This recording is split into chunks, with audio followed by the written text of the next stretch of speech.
What is your opinion on Ozempic, Mounjaro, the weight loss injections? I have a very different take on this. You may not hear from many other people. I would say these things come pretty close to being health elixirs. Taking these drugs is better for almost everyone than not taking these drugs. There is no problem of people getting bumped off of their routines by these drugs because people aren't doing routines, Doc. They're not. Dr Mike Israetel is on the podcast today, and his shocking take on Ozempic is that everyone should be taking it. The question is, does he take it himself? I'm Dr. Karan, and in this podcast, we cut through the BS of modern health advice and tackle the biggest issues in science and medicine. Exercise scientist and bodybuilder Dr. Mike is back for round 2 with a New Year's resolution special as we find out how you can make 2025 the year you finally stick to your goals. For many, that goal is to get in shape, get healthy, and even lose some weight. And Dr. Mike shares some surprising thoughts on weight loss injections, testosterone replacement therapy, and some wild predictions on the future of self-improvement, what he calls the aesthetic enhancement revolution. Enjoy.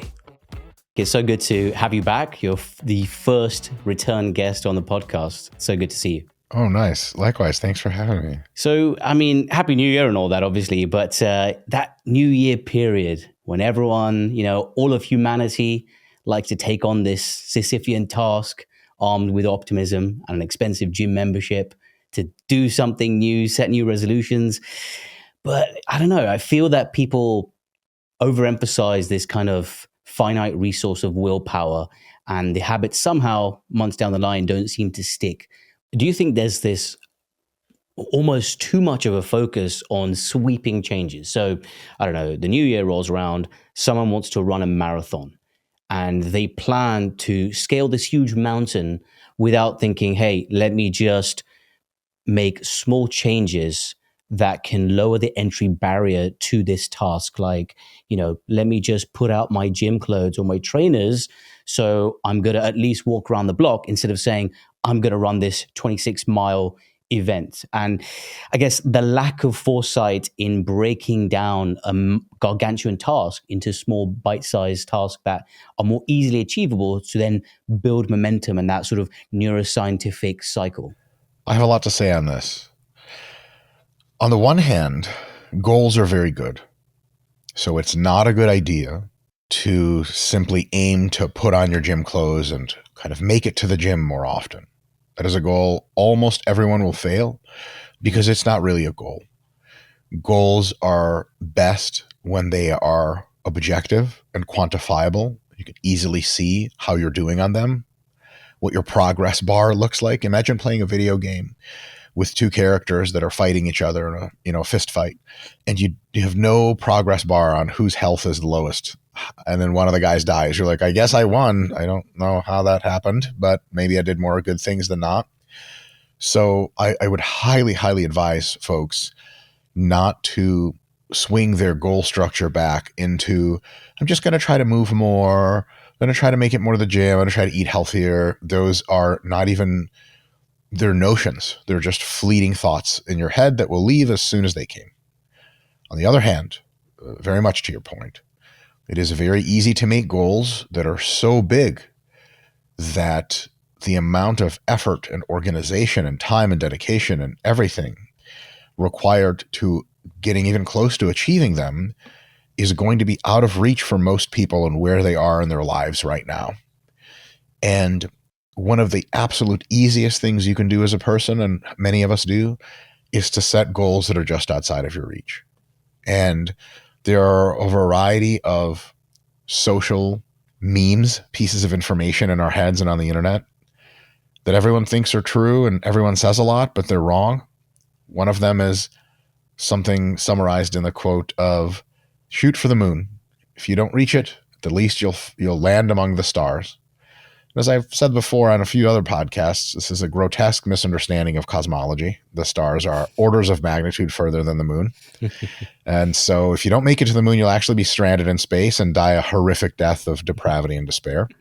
But, shooting for the moon in very, very many large cases up until it was a thing that was successfully done in the late 60s was an insanely difficult, highly expensive thing that almost no one succeeded at. And many countries and corporations tried and just did not get anywhere with it. So you can always really hamper your self-efficacy and confidence by choosing goals that are grandiosely outside of your probabilistic estimate and can you actually achieve them. So my best recommendation to folks is absolutely to make definitive, clear goals for yourself, but make them just easy enough that if someone pulls you aside when no one's watching and goes, you really think you're going to do this? You're like, honestly, yes, no problem. I got this. And you really believe it yourself. And if you say, but I need more of a challenge, bullshit. Prove to yourself that you can do goals that are easy, but meaningfully on your way to the better you. Once you accomplish those, you can always make them a little bit harder. And that's how all of success works for every endeavor. Whatever you're able to do comfortably, do that first. And then you can always move on to make it tougher. If you do, like you said, have this huge unscalable or potentially unsustainable aim that you set for yourself, there's a risk that you take the failure not as feedback, but as a cue to then stop any change that you're trying to make, right? But also, I guess to speak to your point, having that reachable aim allows some routine to be built up, because at the end of the day, our brains are just this kind of lazy creature that thrives on efficiency and just trying to automate some repetitive task, whether it's good or bad. So, do I reach for the extra donut? Do I binge watch season 2 of Squid Games? It wants to do something easy and within reach. So if you do give it something easy to do, I guess that can become autopilot mode easy. And that's how you build habits. And for me, building habits over the years, I've always found success with, not only making the actual task stupidly easy, number one, so I don't give myself an excuse, but also pairing it with a ritual or something else I'm already doing. So I say, okay, I'm going to go to the gym and I'm going to reward myself with half an hour of doom scrolling on TikTok, for example. And I guess, I don't know, my brain certainly anyway, doesn't really log on to long-term changes. Hey, I'm going to diet and in 6 months' time, I'm going to have abs. I think most people's brains are wired for that sort of short-term pleasure rather than seeking the long-term gain, which, is a different issue entirely. But yeah, what are your thoughts on kind of linking it with habits that you're already doing to make the change more sustainable? That can be something you do. I wouldn't link them to bad habits like doom scrolling on TikTok because that's going to feel toxic sooner or later. And then you're going to have all kinds of pulling it out of your matrix of your daily life and tasks is more difficult when things are sticking to it. But I do think that making the action as easy as possible, as accessible as possible, and I would say maybe if not pairing it to other habits, at the very least putting into your routine. A routine is an incredibly important unlock in achieving what you want. When a factory that produces very beneficial things operates, almost always and almost everywhere, modern factories operate on a routine. A certain sequence of events has to occur. And because that's the case, the factory outputs whatever it is in a reliable fashion. There are just not a whole lot of factories which produce things haphazardly. Thus, when your output in your life is seen as a factory that produces, let's say, enhanced levels of fitness, among many other things, of course. Yeah.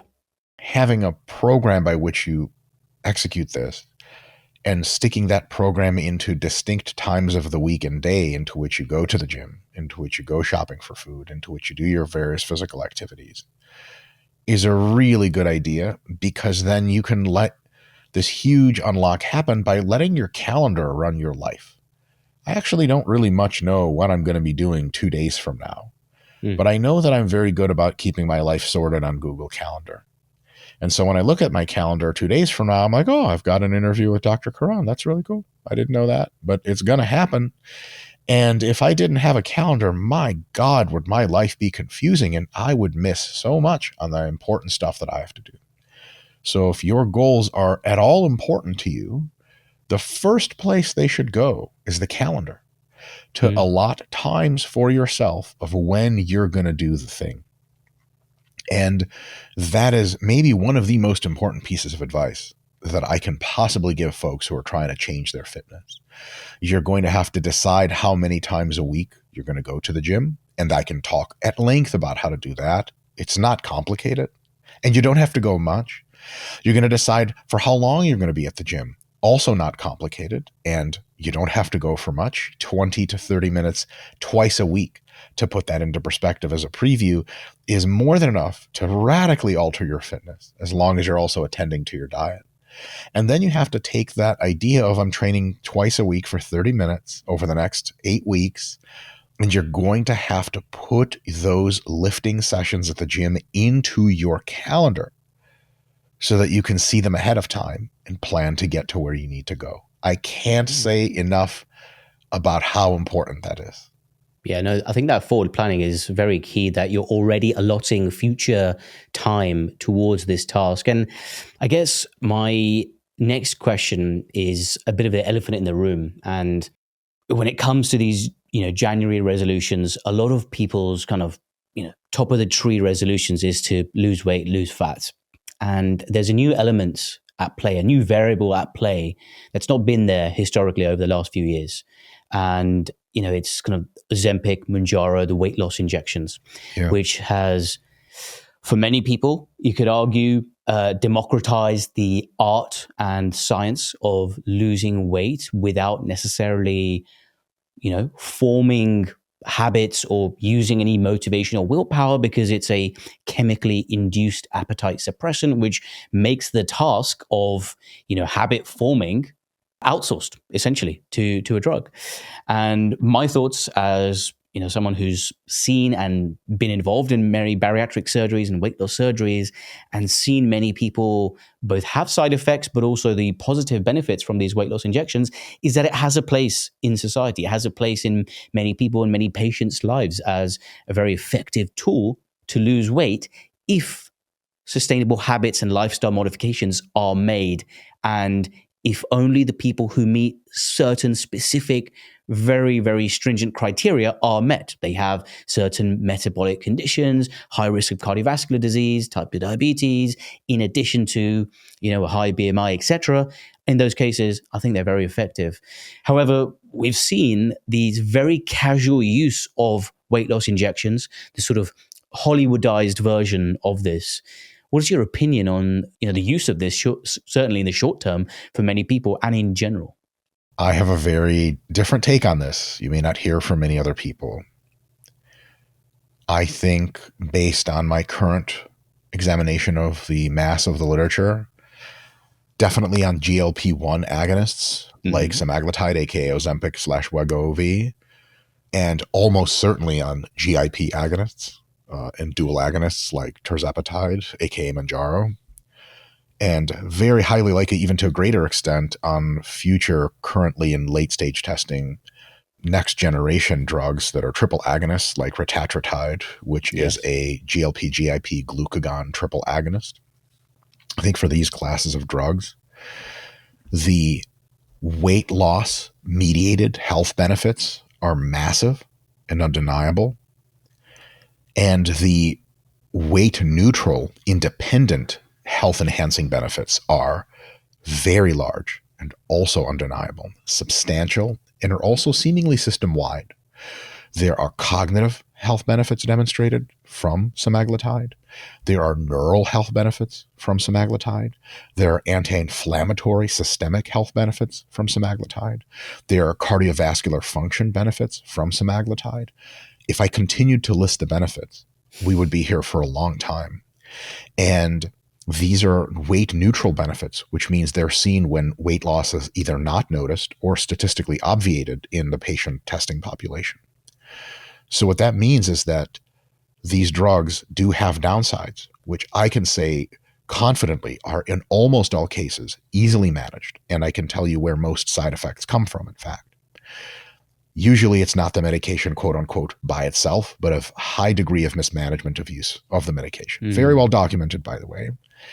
And when you take a look at the costs versus the benefits in proper use of these medications, I would say these things come pretty close to being health elixirs, to being not panaceas in the sense that they don't cure all disease, but in the sense of, and I'll say this confidently, though guardedly, it is my hypothesis, I strongly believe in, that taking these drugs is better for almost everyone than not taking these drugs. Interesting.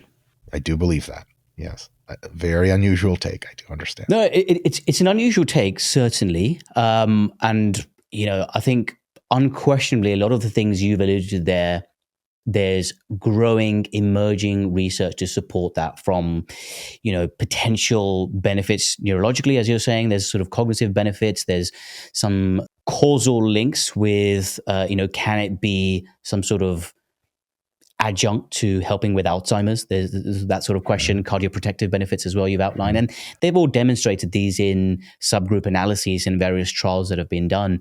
However, the question, at least certainly the point which concerns me, is a lot of the trials are not conducted in a normal population. A lot of the population studied have some metabolic dysfunction and high BMI, high degree of adiposity. So certainly for those populations, there is an overwhelming benefit of some of these medications. But in terms of the risk benefit ratio for a normal population who maybe don't suffer from any cardiovascular dysfunction, metabolic dysfunction, insulin resistance, is there that increased payoff which would then say, I'm happy to accept the risk of potential pancreatic inflammation and various other things as well, without saying that I can receive these same benefits from an extended run of having a really finely tuned diet or an exercise regime? I would say that treating diet, exercise, and pharmacology as trade-offs to one another is probably not my preferred way to analyze the situation. I treat them as tools to augment one another and to fill in their slice of the pie. I think that if you're taking good control of your diet, you can also benefit from taking control of your exercise. I think if you're taking control of both, you can almost always benefit from pharmacological enhancement. And so we can talk about the differential power of all of these to affect your health, but why do that when they're not really traded off of one another? So you could say you want a car that is a very comfortable ride. You can also say you want to call it colored red. You can also say you want a car that has an excellent air conditioning system. There are not many ways in which those are trade-offs of one another. They're additive factors. And so when people are asking the question of, should I be taking semaglutide or drugs like that, I like to treat it as an additive question of, by itself, should you be or not? And then in concert with proper diet and exercise, should you be or not? If you fill out that matrix, the answer is yes to almost all of them for me. To your point about these are tested in populations that have higher adiposity and metabolic dysfunction, I'll say two things. One, most people now are overweight, though they don't qualify for the obesity level for most of these studies. And so we can expect them to have very large benefits, though maybe not as similarly large as those folks, but still large. Luckily, they don't need the benefits to be as large. I think it scales. It's like a new microprocessor comes out and you go, okay, I know for data centers, they're going to buy it, but what about for my home computer? Well, if it's cheap and fast, the answer is it'll also make that better. Do you need it as much? No. Is it still worth the money? Yeah, and all new computers next year will have it, something like that.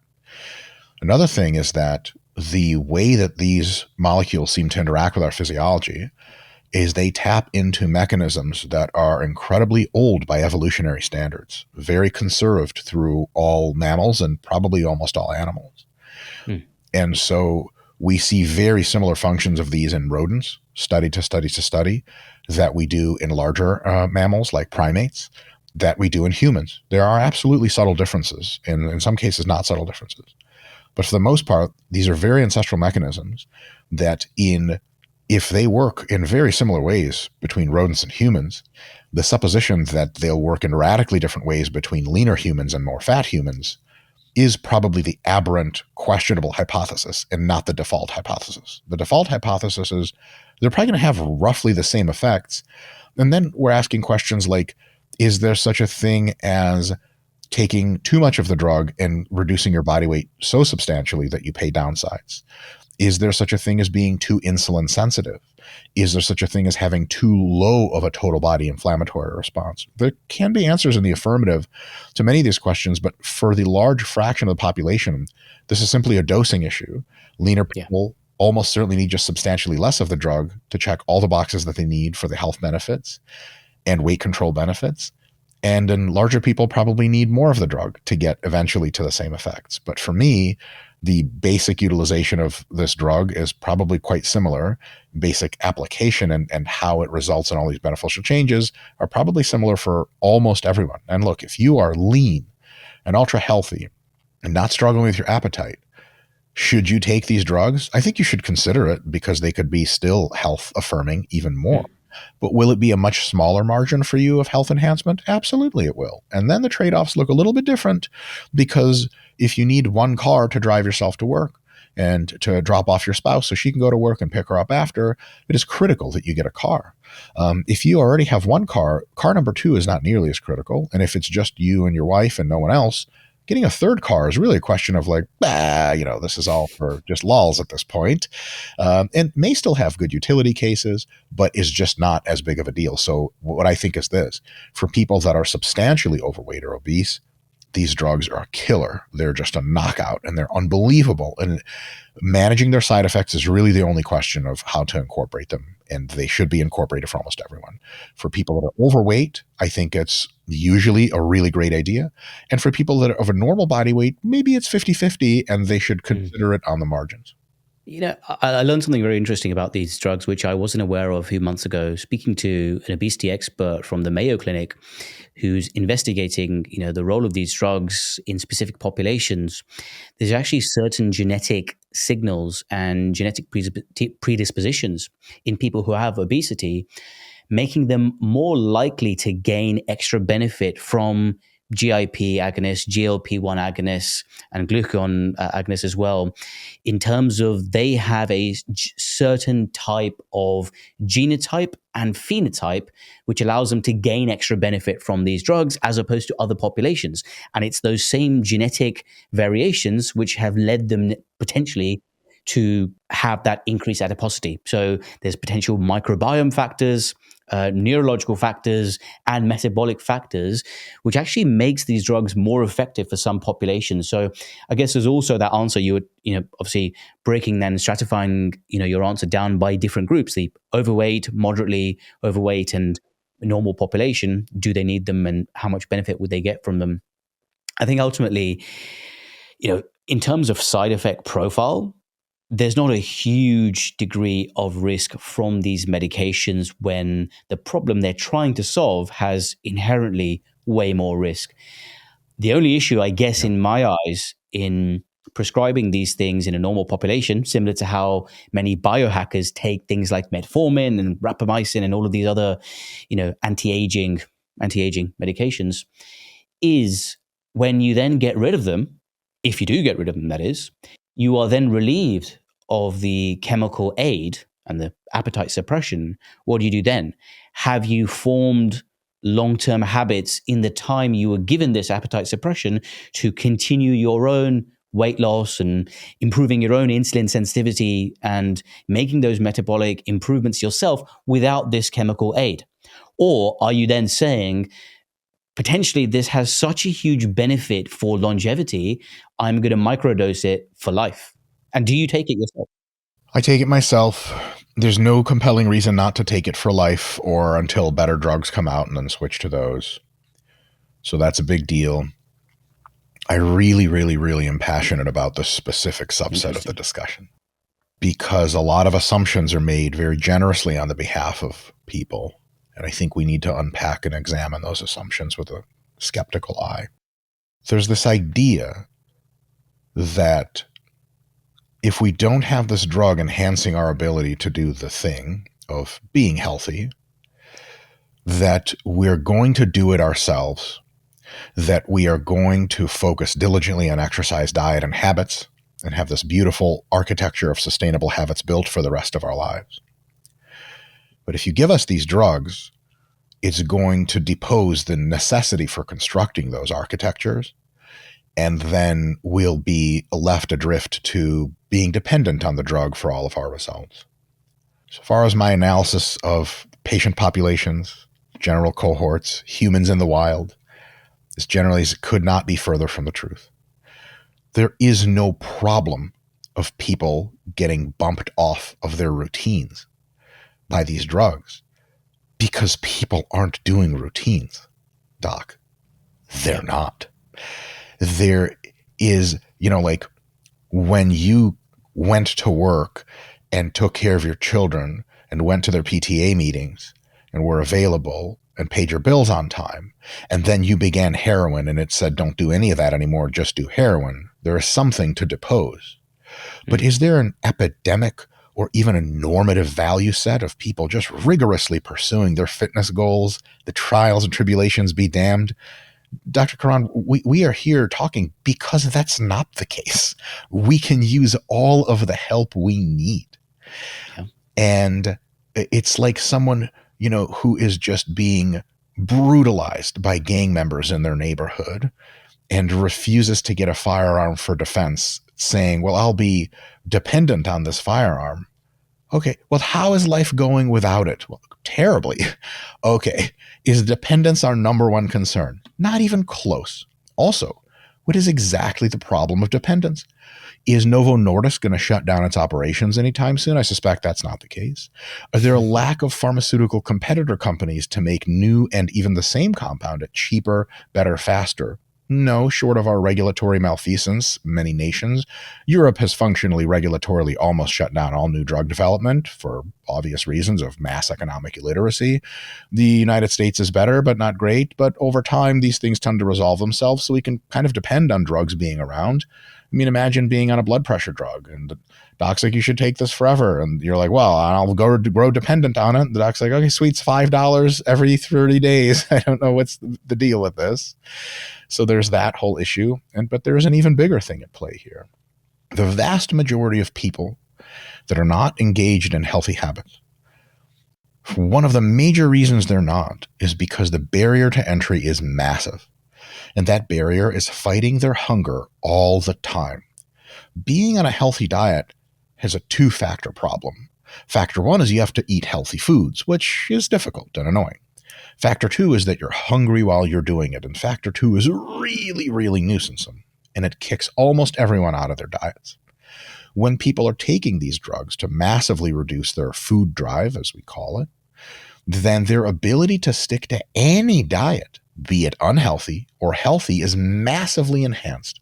True. Such that the people who wanted to do the structured thing to begin with are now unbelievably empowered. And to finish the loop on this part of the conversation, the people that didn't have any structure in place were never going to succeed without the medication anyway. So it's kind of like if you meet a really amazing martial artist who can handle themselves without a weapon, when you give that person a weapon, it just allows them to expand their field of defense. But they're almost certainly not going to quit doing martial arts. Whereas if you give someone who doesn't know any martial arts a weapon, when the evil zombies come and you're in a gang of 10 people randomly in South London, you're like, oh, we got to get to the airport. Here's a gun. Here's how to shoot it. It's better that you have one than not. I know It would be better if you also knew how to defend yourself, but you don't. So here's this gun. The thing is, giving people who have no health habits whatsoever Ozempic isn't deleting their health habits. Doc, they didn't have any to begin with. It now allows them, if they want, to more easily develop and fall into health habits from actually two perspectives. Really, really last thing I'll say, sorry for getting ranty. So first of all, we're not worried about deleting habits, largely they don't exist anyway. And two, the drugs enhance your ability to do the habits by limiting how much you have to fight off hunger. But three, and here's the really, really cool part, the side effects of these drugs are best managed by adopting already well understood health habits. In a really gnarly coincidence that couldn't have been better if someone designed the universe from scratch to work this out. So it turns out the very food habits, the eating habits, how much you eat, how often you eat, I can get all of this on a very technical scale and very, very easy recommendations. If you adopt them, like by 10 or 100-fold effects can reduce the side effects of the drugs you're taking and empower you to get the best results at the same time. Whereas if you don't change your habits, the drugs won't be as fun for you, because it turns out probably the worst thing you can do for approximately increasing the probability that you'll be hospitalized for gastroparesis is do the same old shit you used to. 2 slices of pizza per second down your throat, 8 slices of pizza later, Ozempic throws 2 middle fingers up to the rest of your body, and you're on your way to the hospital 4 hours later, because your stomach's like, I ain't doing this, and it's either coming one way out the other or just contractor, and that's it. You're in the hospital. But if you're using very healthy meal plans and diets, it's actually highly unlikely you'll encounter very many side effects at all. I think that last point especially is a very good one, because I guess what you're saying there essentially is some of these weight loss injections, the medications, chemically, they almost force you to adopt these good habits. Like, yes. We know that a lot of these weight loss injections, or almost all of them, they slow down your digestive function. So if you increased fiber to gain some regularity, which is a great health hack or weight loss hack, increasing your fiber, you almost consign yourself to limiting those side effects. And I think ultimately, this is a very nuanced conversation and may appear perceptually on the outside to be quite, subversive and polarizing as well to many people, because there are a huge cohort of people who think that using weight loss medication is cheating, for want of a better word, which I don't understand at all. But also for these people like yourself who think they could be additional health benefits beyond weight loss, and it's a valuable tool for longevity and health span, I think that's a conversation a lot of people arguably are not ready to have. And this makes me think of another thing, which I'm seeing a rise of, particularly when we spoke about things like Ozempic, Mounjaro, etc. We're seeing a rise in the casual use of these things. We're also similarly, in a parallel world, seeing a rise in the casual use of TRT, testosterone. I see a lot of young men on social media, in the gyms, even actually a few of my friends, who are using this because, I don't know, they feel symptomatically they are more fatigued, they, don't have the same energy, they have some brain fog, they can't build muscle quickly enough, and maybe consequences of modern day stress and the vices of the modern world being conflated with low testosterone. And they feel the only way to claim their life back and their desire back for life is to go on TRT. And the bonus is they can pack on a shit ton of muscle at the same time. For me, I think there's a problem. There's clearly, two differences here. Microdosing or dosing with a weight loss injection for all of these benefits, which, are proven in studies, that's one conversation. And I can see a world where that becomes the norm. However, I don't personally see that same argument is the case for the casual use of TRT, which does come with significant risks, right? Yeah, it can, for sure. I think that the algorithm that I use to determine whether or not TRT is likely going to be a good idea is relatively straightforward. One is, how many of the diagnostic criteria of low testosterone do you meet? You can just talk to Claude or Gemini or ChatGPT about them. There are like 5 to 10. They're really straightforward. They can be put in very simple terms. There are things like, how's your motivation lately? How is your sex drive? How are your workouts going? And all the way down the line. And if you answer most of them in such a way that does not indicate that you have low testosterone, the only real way to tell is you just go get a test. And they're going to test for your total testosterone, your bound testosterone, free testosterone, so on and so forth. And anyone, including ChatGPT again, can interpret these results for you quite easily and tell you, hey, do you actually have lower than normal testosterone? If you both meet the most of or many of the signs and symptoms for low testosterone, and you in fact have testosterone that can be medically raised within the normal range, it is absolutely a conversation for you and your doctor to see if testosterone supplementation is right for you. If you have neither the symptoms, all just but one, let's say your gym actually is fine, your muscles are fine, you just kind of feel a little down lately, and you suspect it's this testosterone thing. Your ejaculate volume is high, your testicular size is high, everything else is normal. You go to the doctor and he says, you're actually in the top 10% of testosterone production and free testosterone availability. We have no reason to believe you're androgen insensitive. you just aren't going to get anything out of TRT that's not just time wasted with putting needles in your body where your testicles are doing just great. Yeah. So that's a big thing to clear up, is like, are you actually a candidate for this? Will it help you? And that's the biggest question altogether. But that aside, I think that what we're seeing are the very early days of what I could maybe casually call the aesthetic enhancement revolution that is upon us. But as exponentials tend to go, it's on the very shallow curve and is going to be getting steep. My estimate is in the late 2020s, we'll have a blooming, a flowering of this movement. What does this movement mean? You, as a human being, are stuck in a certain body. And you can change your haircut, you can change your clothing, you can buy a different car, a different house. But what can you do about your body? What can you do about how it looks to you, about how it feels to you, and maybe even to other people? We used to not have lots of answers. Now that more people are becoming wealthy and at the same time older, they're finding themselves with lots of money and lots of free time to pursue what they really want. And I suspect highly that a humongous number of people immensely value existing in a body they prefer versus one they don't prefer. Imagine you gave people the opportunity to play full immersion virtual reality. It's not here with us yet. It might be here maybe in 10 years or something like that. You plug in and it's just like you're in the Matrix. Everything looks and feels real. You interact with people that seem and feel real. It's all fake. It's all AI. Do whatever you want. It's the most fun video game you'll ever play. How many people would transpose themselves into that reality with their current bodies? I mean, there are lots of people that wouldn't. I'll put it that way. And so as technology enhances our abilities to change ourselves, we can combine the heavy lifting is still done by resistance training, physical activity, and dietary control. That's going to change your body the most out of anything. But advanced liposuction and skin removal surgical techniques, advanced plastic surgery for other aesthetic elements such as the face and hairline, etc., and a new blooming of a bunch of different pharmaceutical enhancements to allow muscle gain to be more easily attained, fat to be more easily lost, skin quality and tightness to be more easily improved.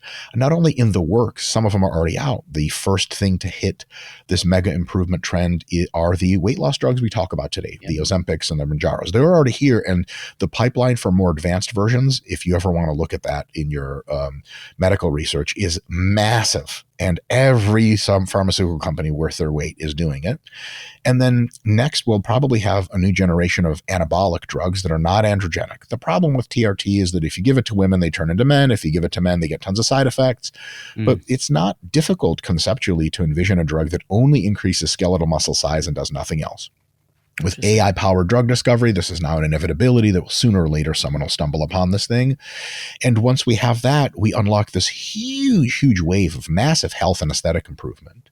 And that's just going to build on itself to where over time, people who are now getting into the 30s, 40s, 50s, and 60s are just going to want to look and feel better. And outside of people's moral judgments and their own, if something like pharmacological enhancement, even genetic enhancement, is so powerful now and so cheap and so safe that it's kind of a no-brainer, my prediction is that almost everyone will tap into it, and we're just seeing the beginning of that trend. So on philosophical grounds, I think asking the question of, do I need TRT, is an absolutely great question to ask. Does it answer in the affirmative? Well, only if you really can benefit from TRT and it's worth the downside, which for TRT is much less of a case than for Ozempic and the other drug. But in the future, there will be non-androgenic anabolics to which most people will probably want to say yes to. And that will just continue to expand as a trend. So it's a great trend, maybe not every time you need to say yes for now. I mean, you mentioned this aesthetic bloom that we are beginning to see, just the initial rise of that curve, and we might see that exponential rise of people being overly obsessed with aesthetics in the late 2020s. I wonder how much of that is driven by social media, because if we look at changing body trends, if we look maybe 15, 20 years ago, Tobey Maguire in the original Spider-Man movies, had a pretty decent physique for the Spider-Man movies at the time. Brad Pitt in Fight Club, Troy, very lean, and probably at that point what, many men would aspire to as a ideal physique. Even Hugh Jackman in the very first X-Men movie, over 20 years ago, again, not the same Hugh Jackman that we're seeing now that's, fully marvelized, but kind of the early days of, looking lean with a bit of muscle, six pack.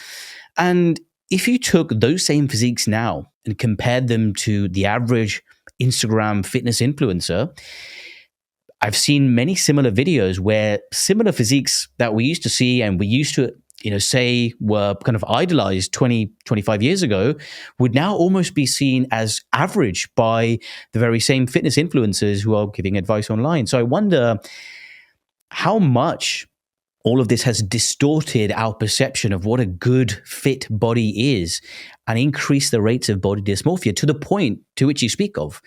We are beginning to see that aesthetic bloom, and maybe not for always the right reasons, but in pursuit of something which we are told is normal. But actually, what we're seeing online is just the 0.01% of kind of optimal genetic freaks and incredible physiques, and may or may not be enhanced by TRT, Ozempic, and various other additives, which may be out of reach for the average person.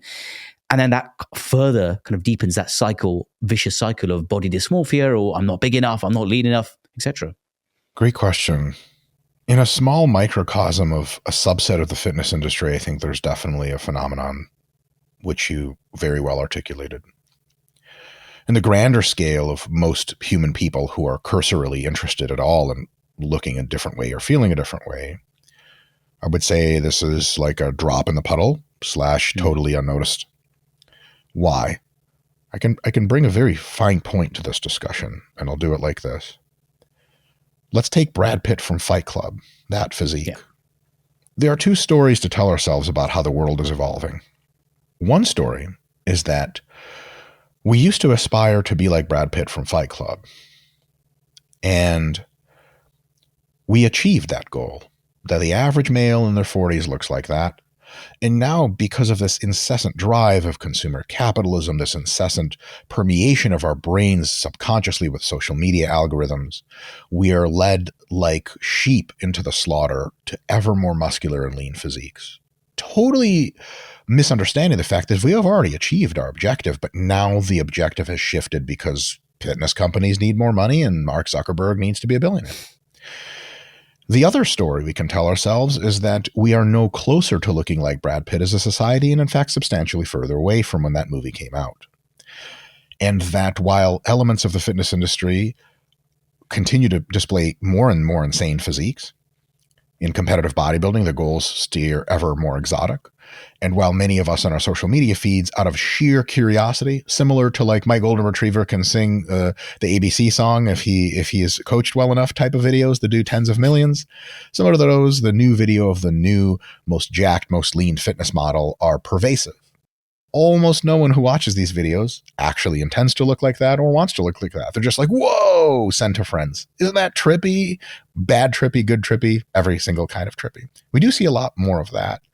But that story where people look less like Brad Pitt in Fight Club than ever, Karan, that's the true story by a long shot. And so if the contention was that, look, we already got there, almost everyone looks like Brad Pitt from Fight Club, but capitalism is distorting us, I would be in the street with signs protesting outside of Meta headquarters. You bet.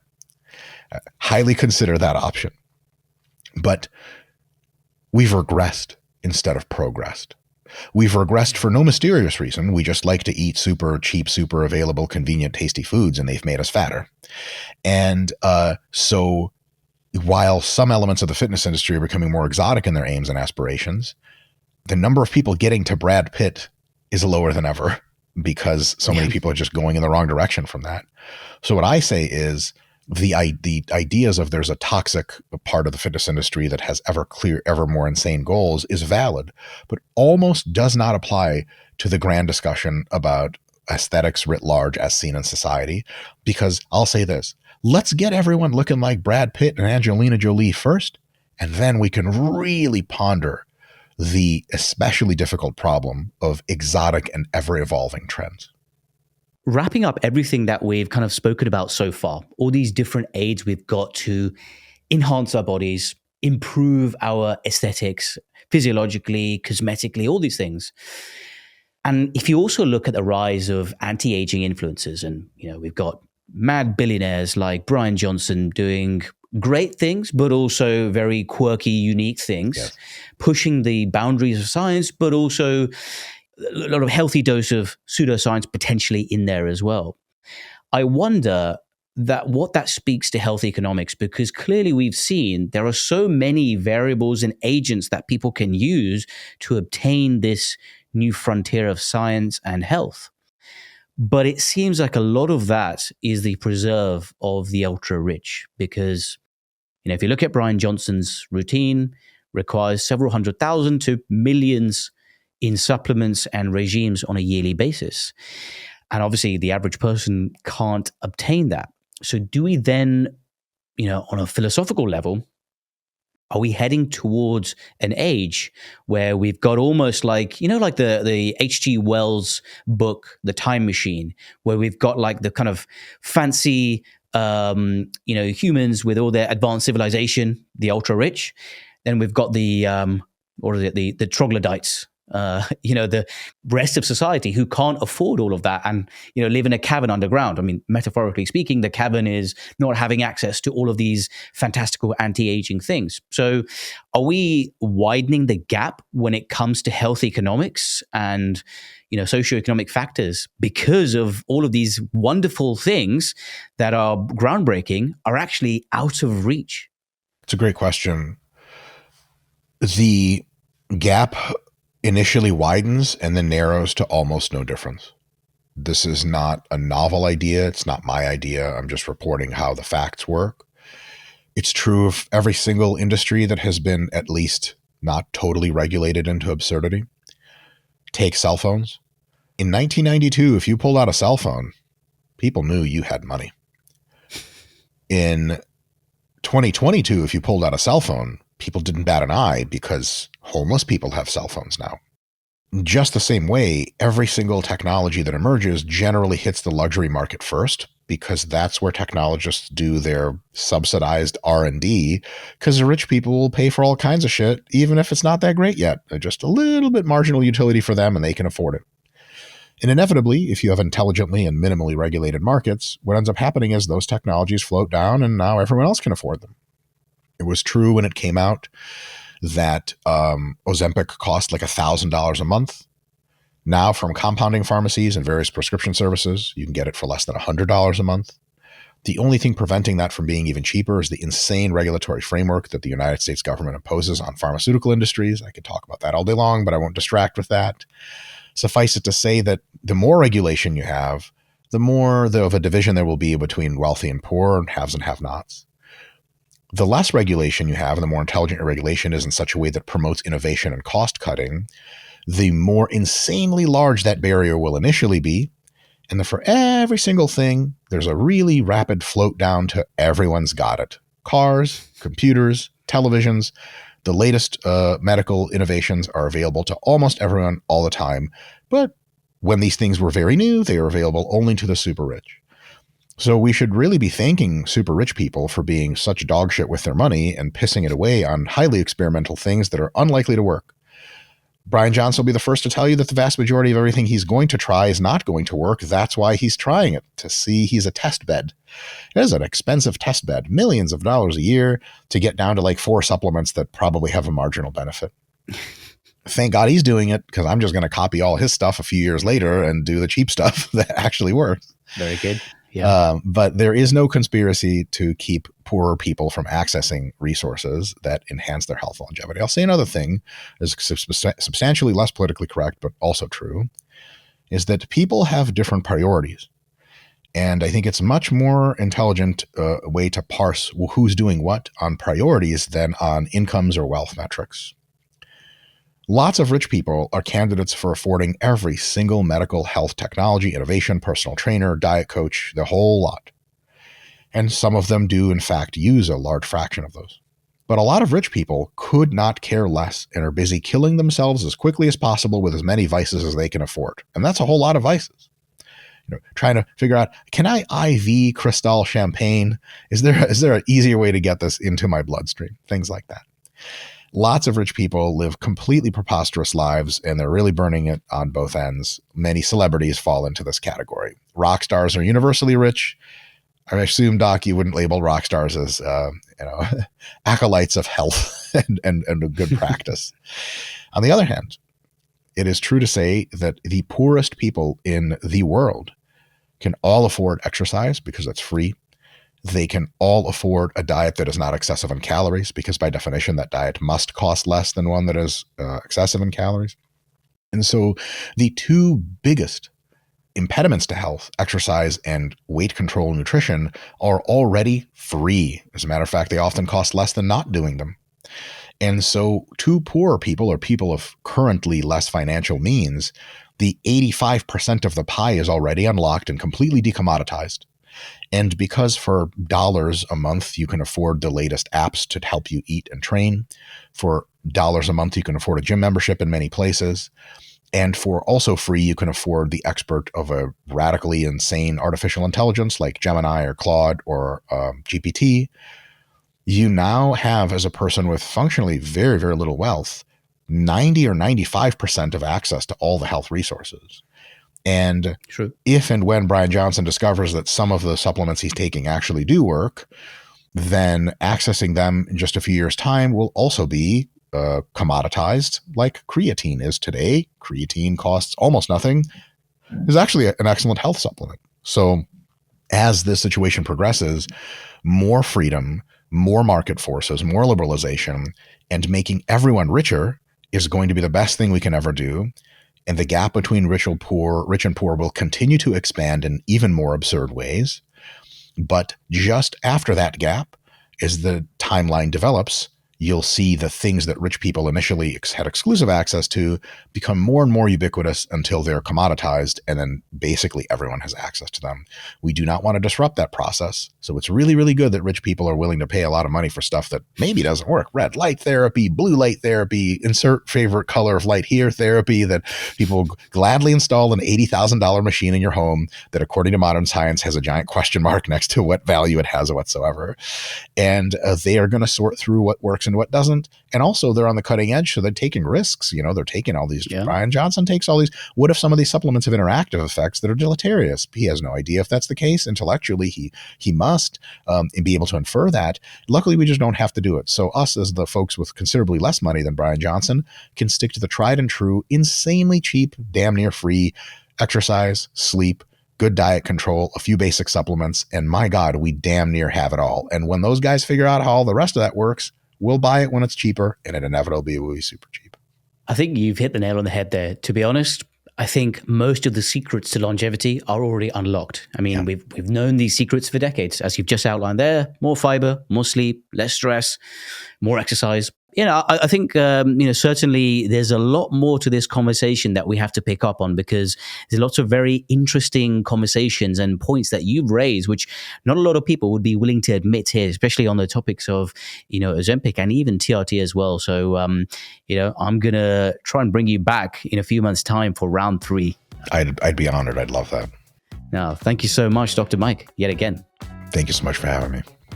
Thanks again to Dr. Mike Israetel. Do you think that everyone should be taking Ozempic, or is that theory too wild for you? Let me know in the comments below. And make sure you subscribe so you don't miss the weekly Dr. Karan Explores podcast, and I'll see you malleable meat suits next week.